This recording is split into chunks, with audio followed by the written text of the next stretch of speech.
నమస్తే అండి. Welcome to our channel. మనతో సినీ క్రిటిక్ దాసరి విజ్ఞాన్ గారు ఉన్నారు. నమస్తే సార్. నమస్తే. అంటే మనం మనుషుల మధ్య బతుకుతున్నామా?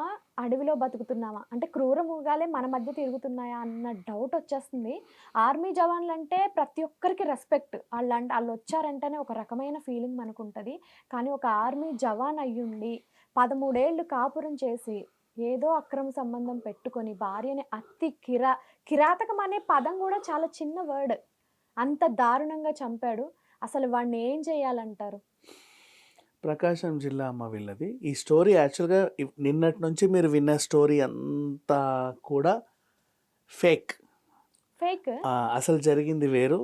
వీడు పోలీసుల దగ్గర చెప్పిందే మనం వింటున్నాం. ఓకే. అవునా?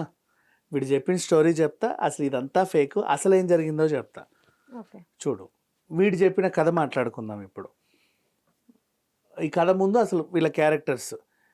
ప్రకాశం జిల్లాలో అమ్మ వెంకటరమణ అండ్ సుబ్బమ్మ గారు. ఉప్పాల వెంకటరమణ, ఉప్పాల సుబ్బమ్మ. వీళ్ళకి ముగ్గురు సంతానం. పెద్ద ఆవిడ వెంకట మాధవి. మిగతా ఇద్దట్లో.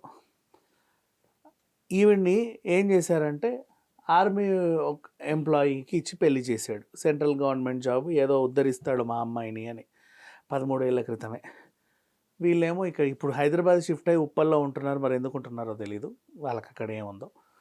ఈ అమ్మాయి వచ్చేసి ఇటువైపు జిల్లెలగూడ న్యూ వెంకటేశ్వర కాలనీలో ఉంటుంది. జిల్లెలగూడ అంటే మీర్పేట కిందికి వస్తుంది.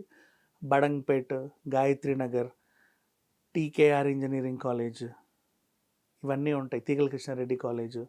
నీకు ఇంకా చెప్పాలంటే ఆర్సీఐ రోడ్ అది. వండర్లా పోయే రోడ్డు మా. ఓకే. అబ్బా సింపుల్గా చెప్దాం. బాలాపూర్ లడ్డు ఉందా? బాలాపూర్ లడ్డు. ఇంకా హైదరాబాద్ చివర్లో అవి. ఇంక బాలాపూర్ ఓకే. అక్కడే. సో అక్కడ ఉంటూ ఇప్పుడు ఇక్కడ ఎందుకుంటున్నారు అంటే వాడు ఆర్మీ ఎంప్లాయీయే, కాకపోతే ఏంటంటే వాలంటరీ రిటైర్మెంట్ తీసుకొని వచ్చేసాడు. వచ్చి మన మిదాని ఈ డిఆర్డిఓ ఉంటుంది ఓవైసీ హాస్పిటల్ పక్కన. డిఆర్డిఓ మన అబ్దుల్ కలాం కూడా అందులో ఎంప్లాయీ, ఎప్పుడో సైంటిస్ట్, ప్రెసిడెంట్. ఆ డిఆర్డిఓలో వీడు అవుట్ సోర్సింగ్ సెక్యూరిటీ గార్డ్గా చేస్తున్నాడు. అందులో బయట వాళ్ళని ఎవరిని తీసుకొని ఇవ్వరు, డిఫెన్స్ ఏరియా కాబట్టి. ఇట్లా వాలంటీర్ రిటైర్ అయిన వాళ్ళు, ఎక్స్ ఆర్మీ పర్సన్స్ని తీసుకుంటారు. అలా వీడికి వచ్చింది. అది ఎంత చిన్న జీతమే, వీడు 4 తీసుకోవడానికి కూడా సరిపోదు, కుటుంబాన్ని పోషించలేం. కాకపోతే వాలంటీర్ రిటైర్మెంట్ తీసుకొని వచ్చావు కాబట్టి ఎంతో కొంత సరుకు వస్తుంది కదా. దాన్ని పాప మా మహా ఇళ్ళలో రూపాయి పొదుపు చేసి సర్దుతూ ఉంది.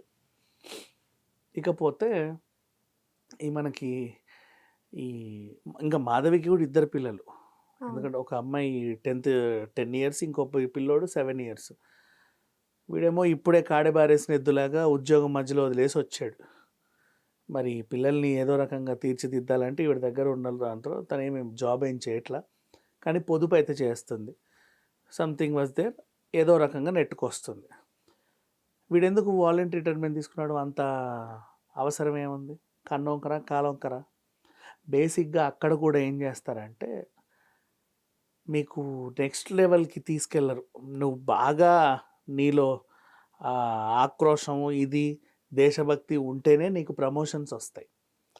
లేదంటే వీడు వేస్ట్, ఏదో ఆర్మీ ట్రైనింగ్ తీసుకొని ఇక్కడ దాకా వచ్చాడు కానీ ఇట్లా కూర్చున్నావు అనుకో, వాళ్ళే ఫోర్స్గా నిన్ను రిటైర్ అయ్యేలా చేస్తారు. ఓకే. అంటే అవసరం లేదు నువ్వు అక్కడ. నిన్ను అనవసరంగా మేపాలి మేము. రేపటి రోజు నీకు ఏదన్నా బురెడిదైతే మేము మొయ్యాలి, అనవసరంగా మొయ్యాలి. నిన్ను మోసి మేము చావాలి. నువ్వు చురుగ్గా లేవు. ఓకే. 4 గంటలు దేశం కోసం అన్నట్టు నువ్వు లేవు. ఏ అమరన్ సినిమా చూసినట్టు లేవు నువ్వు. వింతగా ఉంటే నాట్ ఓన్లీ చాలామంది ఉంటారు అక్కడికి వెళ్ళిన తర్వాత. ఎక్కువసేపు ఫోన్లు మాట్లాడు, ఎక్కువసేపు నిద్రపోవడు, అదే పనిగా గురకబెట్టి పడుకోవడం, 10 సార్లు లేపితే కానీ లేవకపోవడం. ఇలాంటి వాళ్ళందరినీ ఏం చేస్తారంటే వాళ్ళే ఫోర్స్గా గెంటేస్తారు. కానీ వీళ్ళు ఆ లక్షణాలు ఉన్నాయి. రెండోది, వీడు ఎందుకు వచ్చాడు అంటే వాళ్ళ ఆవిడ మీద అనుమానం. నేను ఇక్కడ ఉన్నా, ఆమెను ఎవడేం చేస్తాడో, ఎవరితోనే పుడుతుందేమో. వాళ్ళ ఫ్రెండ్స్ గట్రా వాళ్ళు వీళ్ళు చెప్పారు, ఒరే నువ్వు ఆర్మీలో ఉంటావు, ఏళ్ళ తరబడి అక్కడే ఉంటావు, ఎప్పుడో 6 నెలలకో సంవత్సరానికో వస్తావు, ఇట్లా చాలామంది వేరే వాళ్ళతో ఎఫ్ఐఆర్లు పెట్టుకుంటారు, జాగ్రత్త. వీడు అది మైండ్లో పడిపోయింది. ఆమె మీద కన్నేసి నేను జాబ్ చేయని ఇంత దూరంగా ఉండను, దగ్గర ఉండి పిల్లని ఇలా చూసుకోవాలి అనేసి వచ్చేసాడు. మరి మేపడానికి ఉండాలిగా. ఆ పక్కకి వెళ్తే ఏదో ఎక్స్ ఆర్మీ అనగానే అక్కడ జాబ్ వచ్చింది. Present okay. బట్ అంత ఇరగదీసే లెవెల్ శాలరీ అయితే కాదు, అవుట్ సోర్సింగ్ అది. అండ్ ఒక బెనిఫిట్ ఏంటంటే ఆర్మీకి ఆ కార్డు ఏదో ఉంటుంది, దాని మీద సరుకులు తెచ్చుకోవచ్చు తక్కువ రేటుకి. తక్కువ రేట్ ఉంటాయి. ఇక ఈ మహా ఇల్లాలు ఏం చేసింది, మనకి ఫ్రీ బస్ ఇచ్చాడు రేవంత్ రెడ్డి చక్కగా, పొదుపులో పొదుపు. ఇప్పుడు నీకు జనరల్గా నార్మల్గా మనం ఇక్కడ ఇంటి దగ్గర సూపర్ మార్కెట్లకి, కూరగాయల మార్కెట్లకి, సంతకి వెళ్తే 500 ఇస్తే ఆ పూట కన్నా సరిపోతాయో లేవో అన్నట్టు వస్తాయి కూరగాయలు. అదే నువ్వు గుడిమెల్కాపూర్ మార్కెట్కో, ఎర్రగడ్డ మార్కెట్కో వెళ్దామనుకో, వెజిటేబుల్ మార్కెట్స్కి వెళ్తే నీకు 500కి ఫ్రిడ్జ్ నిండిపోద్ది, అంతేగా. సో అలా ఈవిడ కొంచెం బస్సు ఉంది కదా ఫ్రీగా, ఎక్కి అటు ఇటో వెళ్ళి అదోటి ఇదోటి కొనుక్కుంటుంది తక్కువలో. 1 కిలో అల్లం వెల్లుల్లి పేస్ట్ ఒకేసారి చేసి పెట్టుకుంటే బాగుంటుంది అని బేగం బజార్కి వెళ్తారు, అక్కడ 100. ఇక్కడ మనకి 1/2 కిలో కూడా రాదు 100 ఇస్తే. అట్లుంటాయి తక్కువలో. బస్సు ఫ్రీయే కదా. అంటే అమ్మ నాన్న వాళ్ళ ఇంటికి కూడా వెళ్ళొచ్చు. ఈ ఉండేది Sagar ring road, next LB Nagar ring road, తర్వాత ఉప్పల్ రింగ్ రోడ్డు, తల్లిదండ్రి అటు వెళ్ళి చూసుకుంటూ రావచ్చు. ఆసరా బాసరా అన్నీ బాగుంది, నచ్చింది ఈవిడికి. వీడేంటో ఎప్పుడూ లేనిది ఈ మధ్యకాలంలో తెగ తిరిగేస్తుంది. ఎందుకు ఇంతగానో తిరుగుతుంది? ఫ్రీగా బస్సు ఉంది కాబట్టి, వాళ్ళు పెట్టింది కూడా అందుకే, మొబిలైజ్ అవ్వండి మా ఆడవాళ్ళలో కూడా చైతన్యం నింపడానికే వాళ్ళు ఆఫర్ పెట్టారు. ఈవిడ కూడా దాన్ని యూటిలైజ్ చేసింది పొదుపు కోసం, నీకోసమే. నువ్వు తెచ్చిందంతా ఆమె బొంద మీద పెట్టుకోవడానికి దేనికి సరిపోదు, అంతే కదా. రూపాయి పిల్లల కోసం. వీళ్ళు ఇప్పుడు ఇంతే ఉన్నారు, పెరగాలి. పెరిగేంత వరకు మీరు వాళ్ళని పోషించి మంచి ఉత్తమ విద్య ఇస్తే అప్పుడు వాళ్ళు నిన్ను చూసుకుంటారు ఏదో ఒకటై. అప్పటి వరకన్నా మన దగ్గర స్తోమత ఉండాలి. ఓ స్టేజ్ వరకు తీసుకొచ్చిన తర్వాత అడుక్కు తినేలా పంపలేంగా. ఇలాంటి టైంలో తల్లులే అన్నీ పట్టించుకుంటారు, ఇంటి వాతావరణం అంతా. ఈ తండ్రులకి రెస్పాన్సిబిలిటీ లేకపోతే. అదే బస్ ఎక్కి ఆ కార్డు గీడ్డు పట్టుకొని ఈ ఆర్మీ దగ్గరికి వెళ్ళి ఆ మంచి మంచి సరుకులు తెచ్చుకోవడం.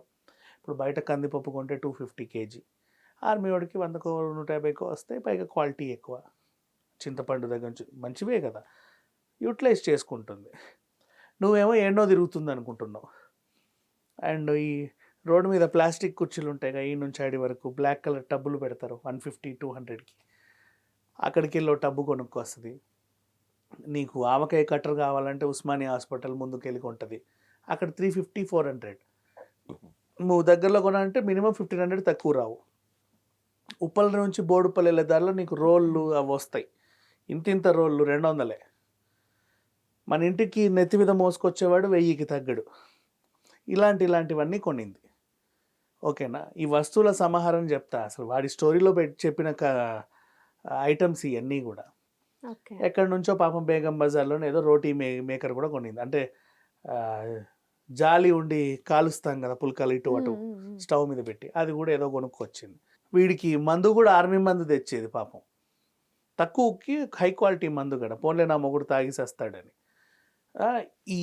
ఇట్లా ఉండి బాగా సంసారాన్ని నట్టుకొస్తుంటే వీడు అనుమానం పెంచుకొని ఇంకా పెంచుకొని రోజు కొట్టేవాడు ఇష్టం ఉన్నట్టు, కిందేసి మీదేసి. చూసి ఎదురు తిరిగింది, తాళి తీసుకొని పోరా నేను మొహం మీద ఇసిరేసింది. అంటే అక్కడ దాకా వచ్చింది వ్యవహారం. ఇంత ఉంది కదా ఉండు, అసలు ఈమె ఉండదు, వేసేయాలి, అసలు చంపేయాలి, నాకెదురు తిరుగుద్ది అసలు, హౌ డేర్ షీజ్ అని చెప్పేసి. పండగ వచ్చింది, పిల్లల్ని అత్తమ్మ వాళ్ళ ఇంట్లో వదిలేసాడు. పొద్దున్న లేచి పెళ్ళామా సంక్రాంతి శుభాకాంక్షలు అన్నాడు. వీడేంటి ఇలా తయారయ్యాడు, నిన్నటిదాకా రాత్రంతా కొట్టి తిట్టి పొద్దున్న లేచి నన్ను చూసి పల్లిగిలు ఇస్తాడేంటి అనుకుంది. ఏమోలే, ఎంత కొట్టినా తిట్టినా నా మొగుడే కదా అని అడ్జస్ట్ అయింది పాపం. ఆ సినిమాకి వెళ్దామా, రెడీ అవ్వు అన్నాడు. అబ్బా నా మొగుడు మారిపోయిండు. ఓకే, వీడి ప్రాబ్లం ఇదా, ఎదిగిన పిల్లలు ఉన్నారు కాబట్టి నా దగ్గర రావట్లేదు వీడు, ఆ ఫ్రస్ట్రేషన్ నా మీద చూపించాడేమో. పిల్లల్ని పండక్కి అత్తారింటికి పంపిన తర్వాత నా మొగుడికి నా మీద సరసం ఎక్కువైపోయింది. పిచ్చిది నమ్మింది. ఇప్పుడు 10 తన్నులు తన్నినా ఒక్కసారి వాటేసుకుంటే నా మొగుడే అనుకుంటారు కొంతమంది అమాయకులు. అలాంటి పిచ్చిది నమ్మేసింది. వీళ్ళు వెళ్ళాడు, సంక్రాంతికి వస్తున్నాం సినిమా, పిల్లల్ని కూడా తీసుకొచ్చి సినిమా చూపించి మళ్ళీ అక్కడ వదిలేసాడు. ఉప్పలే వాళ్ళు ఉండేది పక్కన. వాళ్ళు కూడా సినిమా బాగుంది బాగుంది, సరే వెళ్ళి నానమ్మ తాతయ్యలకు కథ అంతా చెప్పేసి రండి అని పంపించాడు. ఈ అమ్మ అంటే వాళ్ళు కూడా వెళ్తారు కదా, నేను మా డాడీ మమ్మీ సినిమాకి వెళ్ళాము అని చెప్పుకుంటారు. అబ్బా నా అల్లుడు ఎంత బాగా చూసుకుంటుండో నా కూతుర్ని, వాళ్ళు చెప్తారు కదా ఒక చక్కగా. బిల్డప్ క్రియేట్ చేయాలి. అబ్బా అల్లుడు మారిండు, మా కూతుర్ని పిల్లల్ని సినిమాకి కూడా తీసుకెళ్ళి 10 మందికి చెప్పుకుంటుంది ఆ తల్లి, మా అల్లుడు మా అమ్మాయిని సినిమాకి తీసుకెళ్ళాడంట అని. రోజు ఏడ్చుకుంటూ చెప్తుంది కదా, కొట్టిండంటక్క నా కూతుర్ని అని. ఇప్పుడు బాగా చెప్పుకుంది. ఆ వాతావరణం అక్కడ క్రియేట్ చేసి, అంటే నేను పాజిటివ్ నౌ. సినిమా అయింది, ఇంటికి తీసుకొచ్చాడు. మరి ఎలా చంపాడో ఏంటో, గోడకేసి కొడితే చనిపోయిందని చెప్తున్నాడు, కానీ ఆ వాతావరణం లేదు ఇంట్లో. చంపేశాడమ్మా మొత్తానికి. ఎలా చంపాడు అనేది పక్కన పెడదాం. నన్ను అడిగితే ఆ రోజే ఈ పిచ్చిది కంటి నిండా కునుకు తీసింది, హాయిగా పడుకుంది. ఎందుకు చెప్పనా, రోజు వీడి మీద డౌటు, ఎక్కడొచ్చి మెడ మీద కాలేసి తొక్కుతాడో అని. ఎందుకంటే తాగొచ్చి రోజు కొడుతున్నాడు కదా, అన్సేఫ్. మెలకువలో ఉండేది, సరిగ్గా నిద్రపోయేది కాదు, బతికింది. ఓ రోజు మొగుడు ప్రేమ చూపించేసరికి అమ్మయ్యాని కంటి నిండా పడుకుంది, నమ్మేసింది, సేఫ్ అనుకుంది మొగుడిని. వాడు అదే రోజు చంపేశాడు. అండ్ చంపిన తర్వాత శవాన్ని అక్కడే ఉంచాడు ఇంట్లో. వీడు చెప్పిన కథ మాట్లాడుతున్నాం మనం, నిజంగా జరిగిందా లేదా అనే తర్వాత సంగతి. దీన్ని ఏం చేస్తే బాగుంటుంది, యూట్యూబ్లో గట్రా వీడియోలన్నీ చూసేసి ఫిష్ వేఫర్స్, ఫిష్ చిప్స్ ఉంటాయి మనకి, నాన్ వెజ్ చిప్స్ కూడా ఉంటాయి. ఆ ప్రాసెసింగ్ కనుక్కున్నాడు, చూశాడు. మీట్నంతా మిన్స్ చేయాలి, ఉడకపెట్టి ఫ్లెష్కి ఫ్లెష్ అండ్ బోన్స్కి బోన్స్ సపరేట్ చేయాలి. ఈ మీట్ని ఏం చేయాలి, చాలా మిన్స్ చేసిన తర్వాత నువ్వు కలపాల్సినవన్నీ కార్న్ఫ్లోర్ ఏవేవో క్రిస్పీ వచ్చేవి కలిపేసి దాన్ని ఏం చేయాలి, అప్పడాల్లాగా వేయాలి. అప్పడాలు వేస్తాం కదా ఇంతేగా, ఆ ముద్దల్ని క్లాత్కి రాయాలి. అది బాగా ఎండుతాయి. అక్కడంటే మిషన్స్లో తయారవుతాయి ఆ ప్రాసెస్ అంతా, నీట్గా మిషన్స్ చేస్తూ ఉంటాయి. బట్ ఇక్కడ వీడు చేతిలో, ఇంట్లో కాబట్టి హోమ్ మేడ్ చిప్స్ వేసాడు. ఇప్పుడు ఆ చిప్స్ తయారైపోయాయి, రెడీ టు ఫ్రై లాగా కరకరలాడతాయి కదా ఇట్లాంటి. దాన్ని ఏం చేశాడు, రోట్లో వేసి దంచాడు. దంచితే పౌడర్ అయిపోయింది. పౌడర్ని ప్యాక్ చేసి పక్కన పెట్టాడు.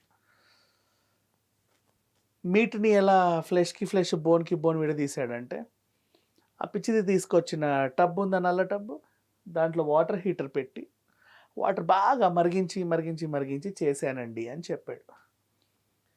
ఆవిడ ఎలా కట్ చేసేవరా అంటే, ఆవకాయ కట్ చేసే పెద్ద కత్తి ఉండండి ఇంట్లో, దాన్ని ఒక చెక్క మొద్దు ఉంది కిచెన్లో, మటన్ కొట్టేది, దాని మీద వేసి పటా పటా పటా కొట్టి ముక్కలు చేశానండి అని చెప్పాడు. ఆవకాయ కత్తి అదే తెచ్చింది ఆ పిచ్చిది ఉస్మానియా హాస్పిటల్ దగ్గర. నెక్స్ట్ మళ్ళీ బోన్స్ని ఏం చేశాడంటే, ఆ రోటీ మేకర్ ఉందా, పుల్కాయలు కాల్చేది, దాని మీద బోన్స్ని కాల్చి దాన్ని మళ్ళీ పౌడర్ చేశాడు. దేంట్లో, ఉప్పల్లో తెచ్చిన రోలు ఉందా, రోకలి, దాంట్లో. ఈ ఐటమ్స్ అన్నిటిని, అంటే ఇంట్లో ఉన్న ప్రతి ఐటమ్ని వాడుకున్నట్టుగా తను చెప్పాడు. అంటే పోలీసులు అడిగారు, నువ్వు ముందే ప్లాన్డ్గా ఇవన్నీ కొన్నావా, లేదంటే ఇవన్నీ మా ఆవిడే కొని తెచ్చింది. ఆవిడకి తక్కువలో ఏది దొరికితే తేవడం అలవాటు, బయటికి వెళ్ళినప్పుడు అదొకటి తోటి కొనుక్కొచ్చాం. మనమైనా అంతే కదా, ఎక్కడికన్నా వెళ్తే ఏదైనా తక్కువలో కనిపిస్తే వెంటనే గ్రాప్ చేస్తాం దాన్ని. అలా తెచ్చిందండి అని చెప్పాడు. సో ఈ ఐటమ్స్ అన్నిటిని నీట్గా యూటిలైజ్ చేసేసాడు. ఇప్పుడు క్రష్డ్ పౌడర్, దీన్ని ఏం చేశాడు, బయటికి తీసుకొచ్చి బోన్ పౌడర్నేమో ఆ పక్కనున్న చెరువులో అలా అలా అలా చల్లేసాడు. ఫ్లెష్ పౌడర్నేమో ఈ డ్రైనేజ్లో కొంత, మ్యాన్ హోల్స్ ఉంటాయి కదా, ఇందులో కొంచెం, అందులో కొంచెం, అందులో కొంచెం, ఎక్కడెక్కడెక్కడెక్కడో కొంచెం కొంచెం కొంచెం వేసేసాడు. అలా తర్వాత ఇంటికి వచ్చి నీట్గా రక్తం మరకలు ఆ మరకలు లేకుండా క్లీన్ చేశాడు. దానికి మళ్ళీ ఇంకా how to clean, home cleaner అవన్నీ ఉంటాయి కదా, ఆ సరుకులు ఆర్డర్ చేసి చాలా నీట్గా నున్నగా జిగేలు మెరిసేలాగా చేశాడు. అయిపోయింది. ఇదండి జరిగింది అని వీడు ఇప్పుడు చెప్పాడు. ఇప్పుడు నేను చెప్పేది ఏంటంటే, దీన్ని మరి ఇలా చేయడానికి నీకు అంత ధైర్యం ఎలా వచ్చింది అంటే, లేదండి ముందు ఒక డెమో ఫిలిం తీశాను నేను, దాన్ని చూసి మెయిన్ సినిమా తీశాను. డెమో ఫిలిం ఏంటి, అలా వెళ్తుంటే వీధి కుక్క పట్టుకొచ్చి వీధి కుక్కని తెచ్చాడు. ఫస్ట్ వీధి కుక్కని నరికాడు, ఆ కుక్కను అలాగే చేశాడు, మీటికి మీటు ఫ్లెష్కి ఫ్లెష్ సపరేట్ చేసి ఏదో చేసి, ఈ ప్రాసెస్ ఏదైతే ఉందో సక్సెస్ అయిన తర్వాత ఈ శవం మీద ఇంప్లిమెంట్ చేశాడు. ఆల్రెడీ చంపేసే ఉంది శవం. అమ్మో! ఇది వాడు చెప్పిన story. Now this is a fake story. పోలీసులని చీట్ చేశాడు వీడు. అవునా? ఇందులో అస్సలు ఏమాత్రం నిజం లేదు. కుక్కర్లో ఉడకబెట్టాను నథింగ్ నథింగ్ నథింగ్ నథింగ్. మరి? ఏం జరగలే ఇలా. వాడు ముక్కలు నరికిన వరకు నిజం. అండ్ ఈ సీన్లో ఆ కత్తి ఆ మొద్దు క్యారెక్టర్లే ఉన్నాయి. టబ్ క్యారెక్టర్ ఇందులో లేదు. ఓకే. అండ్ నెక్స్ట్ రోల్లో దంచిన క్యారెక్టర్ కూడా లేదు. ఆ వస్తువులను మినహాయించేసి, ఆ రోటీ మేకర్ని కూడా మినహాయించేసి కేవలం నరికాడు అంతే. ఓ 5-10 పార్ట్లు నరికేసి ఎక్కడో పాతి పెట్టాడు వీడు. ఓకే. అక్కడో చోట 10 చోట్ల పాతి పెట్టాడు. వాడికి తెలుసు ఆ విషయాలు.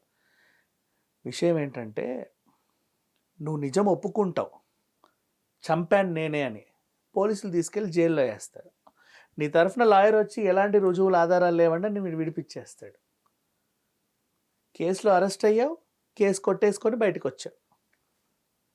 ఓకే. తర్వాత ఎందుకు ఇంత చేసావు అంటే, ఈయనకి మళ్ళీ వేరే ఉందిలే వ్యవహారం. ఇంకో అమ్మాయితో ఇల్లీగల్ ఎఫైర్ ఉంది. ఆ ఇల్లీగల్ ఎఫైర్ భార్యకి తెలిసింది. భార్య ఎక్కడ అత్తమామలకి చెప్పి ఎందుకంటే రోజు కొడుతున్నాడు కదా, వాళ్ళ అమ్మ నాన్నలకు చెప్పేసి కోర్టుకి వెళ్ళి పోలీస్ స్టేషన్కి వెళ్ళి కూర్చుంది అనుకో, వీడు జీవితాంతం పనిచేసి పిల్లలకి 2 పిల్లలు ఉన్నారు కాబట్టి మెయింటెనెన్స్ ఇవ్వాల్సి ఉంటుంది. కుక్క చాకరీ చేసి మెయింటెనెన్స్ ఇవ్వాలి. ఆమెనే గెలుస్తుంది. తర్వాత ఆమె ఎవరితో ఏమైనా చేసుకోవచ్చు. కానీ వీడు మాత్రం పనిచేసి పిల్లలు పెరిగేంత వరకు ఒక ఏజ్ వరకు డబ్బులు ఇస్తానే ఉండాలి. అది అవుతుంది.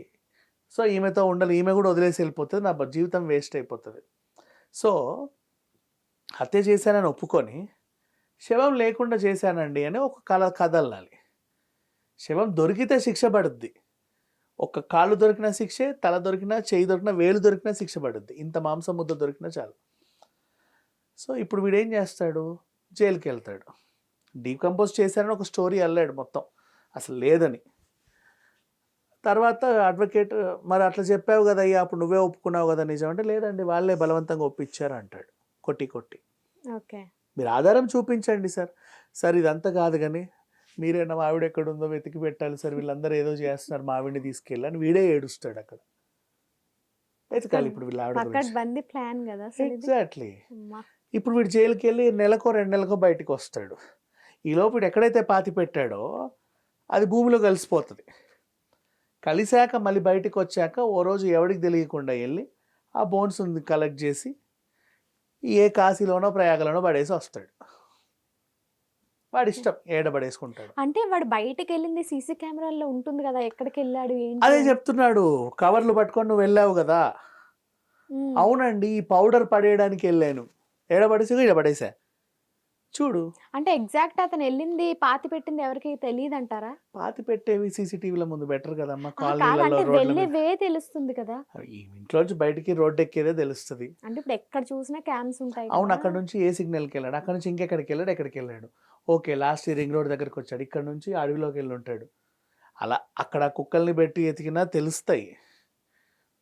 బట్ వీడు చెప్పిన స్టోరీ ప్రజెంట్ పోలీసులు నమ్మారు అంతే, నమ్మినట్టుగా ప్రెస్కి చెప్పారు. ఇప్పుడు వీళ్ళు స్టోరీ నమ్మకుండా వాళ్ళు అదే ఇన్వెస్టిగేషన్ కంటిన్యూ చేస్తే నన్ను అడిగితే బాడీ దొరుకుద్ది. ఎందుకు చెప్పనా ఇది ఫేక్ అని ఇంత కరెక్ట్గా చెప్తున్నామంటే, సంక్రాంతికి వస్తున్న సినిమా ఇప్పుడు రిలీజ్ అయింది, 14th రిలీజ్ అయింది. 16th చంపాడు, 18th అమ్మాయి మీద కంప్లైంట్ ఇచ్చాడు మిస్సింగ్ అని. 4 daysలో నీ ప్రాసెస్ అనేది హైలీ ఇంపాసిబుల్. అందులో నువ్వు ఒక డెమో కూడా చేసావు. మళ్ళీ 2 days కుక్క, 2 days మనిషికి ఇద్దాం. చలికాలం ఎక్కడ ఆరుతాయమ్మా, అప్పడాలే ఆరి చావట్లా. నువ్వు ఆడు కాల్చడం, ఉడకబెట్టడం, పైన వాళ్ళకి కింద వాళ్ళకి స్మెల్ రావా? కనుమ రోజు తలకాయ కూర వండుకుంటున్నారే అనుకుంటారా? అలాగే అని చెప్తున్నారట. అంటే తలకాయ కాల్చిన వాసన వచ్చిందని బయట వాళ్ళు అడిగితే మేక తల అని చెప్పాడట. వాటెవర్, పాపం పిచ్చోళ్ళకి తెలియదు. వాళ్ళు ఎప్పుడు మనుషుల్ని కాల్చుకొని తినలేదు కదా, వాళ్ళకి తెలియదు స్మెల్, తెలియదు వాళ్ళకి ఆ స్మెల్. ఎప్పుడైనా కాల్చుకు తిన్నారు ఎవరైనా మనుషుల్ని? ఇప్పుడు చెప్పాడు, వాళ్ళు నమ్మారు. బట్ ఏదో చేశాడు మొత్తానికి. బాడీని ఎక్కడెక్కడో పెట్టాడు, ఫేస్ గుర్తుపట్టకుండా కాల్చుంటాడు. ఓకే, నాకు ఇది కరెక్ట్ 100%. బాడీని ముక్కలు ముక్కలు చేసి ఏదో అడవిలో ఎక్కడో ఆడో పీస్ వెళ్ళాడు. వీడు కవర్లో పట్టుకెళ్ళింది బాడీనే. ఒక తల మాత్రం ఇది ఈవిడిది అని తెలియకుండా స్టవ్ మీద నీట్గా కాల్చాడు జుట్టుతో సహా. దాన్ని ఎక్కడో పెట్టాడు వీడు. ఇది జరిగింది. కరెక్ట్గా ఇన్వెస్టిగేట్ చేస్తే మనకి వెంకట మాధవి శవం దొరుకుద్ది. అవును, అతను వీళ్ళకి కూడా చెప్పిందంతా చేలికెళ్ళ అసలు అతను Fake. చెప్పిందంతా కూడా నమ్మబుద్ధి కావట్లేదు. పౌడర్ ఎలా హౌ ఒక కెన్ యూ 60 మేక్ ఇట్? కిలోల మనిషిని 50 కిలోల మనిషిని కుక్కర్లో ఎలా ఉడకబెడతారు అసలు? ఆ పీసులు దఫాలుగా ఉడకబెట్టానని చెప్పాడులే కానీ హైలీ ఇంపాసిబుల్. పైగా ఇంకోటి కూడా ఫ్లెష్కి ఫ్లెష్ మీట్కి మీట్ సపరేట్ చేశాక నా కుక్కర్లో పట్టిందని కూడా అంటాడు. అండ్ మాధవి పెద్ద టబ్బు కొనింది కరెక్టే చవకగా, పెద్ద కత్తి కొనింది చౌకగా, రోకలి కొనింది చౌక, రోటీ మేకర్ కొనింది చౌకగా.